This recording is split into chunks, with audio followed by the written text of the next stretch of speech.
How well do Somalis know politics? Introduction. The political landscape of Somalia presents one of the most complex and protracted case studies in modern state failure and subsequent protracted nation building. Understanding how well Somalis know politics is not a straightforward assessment. It requires examining the historical context, the role of clan structures, the impact of prolonged conflict, and the evolving engagement of the diaspora. Historically, Somali political engagement was deeply rooted in traditional governance systems, which were abruptly disrupted by colonial rule and then fractured by post-independence centralized power struggles.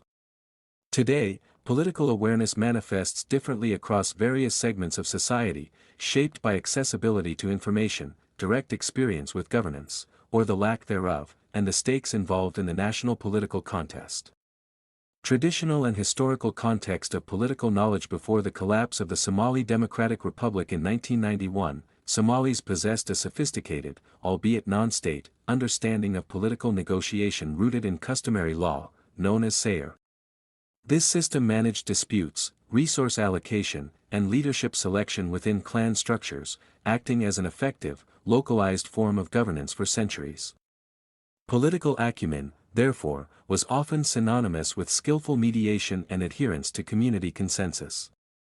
When centralized government failed, political knowledge shifted. Survival often became the primary political concern, leading to a hyper-awareness of power dynamics related to armed factions and clan protection. In this environment, understanding who controlled territory, resources, and international aid became the most salient form of political education. This era bred a population acutely aware of the high cost of political miscalculation. Contemporary political engagement and awareness. In contemporary Somalia, particularly within the internationally recognized Federal Government of Somalia, FGS, and the relative stability of regions like Somaliland, political knowledge is increasingly aligning with modern political structures, albeit still heavily influenced by lineage. Urban centers and institutional politics. In Mogadishu, Hargeisa, and other major cities, there is a demonstrable grasp of the formal political process, including elections, constitutional debates, and parliamentary functioning. Citizens in these areas follow the machinations of the FGS, understanding the significance of federalism, international diplomatic efforts, and the fight against extremist groups like Al-Shabaab. However, this awareness is often filtered through clan allegiances, meaning political support is frequently transactional, predicated on anticipated benefits for one's kin group rather than purely ideological adherence. The knowledge of how to navigate institutional politics is high, but the trust in its fairness is often low. Rural areas and localized power. In more rural or contested areas, political knowledge remains closely tied to local security and resource control.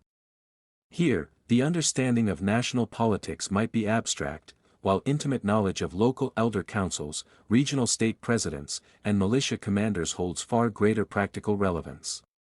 The ability to distinguish between legitimate regional administration and insurgent control is a crucial, life-sustaining form of political literacy in these zones. The role of the diaspora. A significant driver of contemporary Somali political knowledge is the vast diaspora. Somalis living abroad often possess a more conventional understanding of democratic principles, international law, and macroeconomic policy, informed by the political systems in their host countries.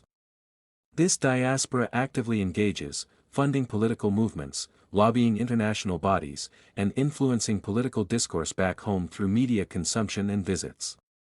Their involvement ensures that complex political discussions are continually introduced into the national dialogue, raising the overall level of theoretical political understanding, even if implementation remains challenging. Gaps in political understanding. Despite these high levels of situational awareness, certain gaps persist.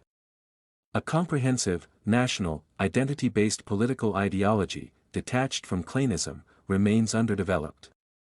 Furthermore, while the populace understands conflict and power acquisition, deep civic literacy regarding accountability mechanisms, judicial independence separate from traditional authority, and long-term sustainable economic planning often lags.